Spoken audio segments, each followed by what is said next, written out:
अवधूत चिंतन श्री गुरुदेव दत्त श्री स्वामी समर्थ। दत्तगुरु कोण आहेत? ते त्रिगुणातीत आहेत। सत्व, रज आणि तम या तिन्ही गुणांवर मात करणारी शक्ती। पण जेव्हा आपण त्यांच्याच पूजेसाठी हात जोडतो आणि त्याच क्षणी तोंडाने तमोगुणी अन्न घेऊन शरीरात विकार भरतो, तेव्हा ही भक्ती खरी राहते का? दत्तगुरूंचं एकच सूत्र आहे, शुद्ध मन, शुद्ध देह आणि शुद्ध अन्न। कारण आपलं अन्न हेच आपलं चैतन्य घडवतं। ज्याचं अन्नच मांसाहारी आहे त्याचं शरीर तमोगुणी बनतं।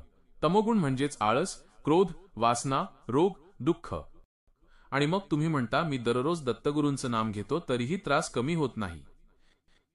भक्ती आणि मांसाहार हे दोन विरुद्ध दिशांचे रथ आहेत। एकातून उगम होतो चैतन्याचा आणि दुसऱ्यातून उगम होतो विकारांचा। जेव्हा दोघांना एकत्र आणलं जातं तेव्हा भक्तीचा रस्ता धूसर होतो आणि गुरुकृपेचा प्रवाह अडखळतो। काही घरांत असं सातत्याने घडताना दिसतं।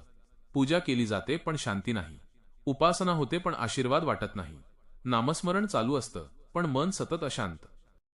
हे का होतं? कारण ते घर एकाच वेळी देवाच्या आणि विकाराच्या दोन्ही वाटांवर चालतंय।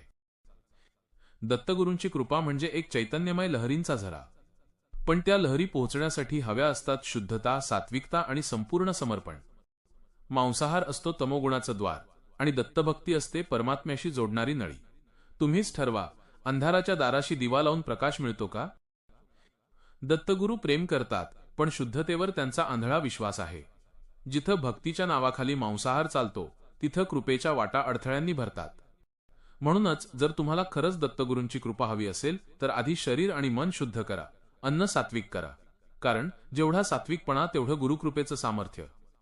दत्तगुरू हे तुमचं सर्व दुःख दूर करतील, फक्त त्यांना घरात सात्विकतेची जागा द्या।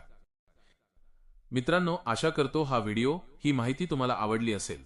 दत्तगुरूंची कृपा सदैव आपल्यावर राहो हीच दत्तचरणी प्रार्थना। चला तर मित्रांनो, इथेच थांबतो। पुन्हा भेटू एका नवीन व्हिडिओ सोबत। तोपर्यंत अवधूत चिंतन श्री गुरुदेव दत्त।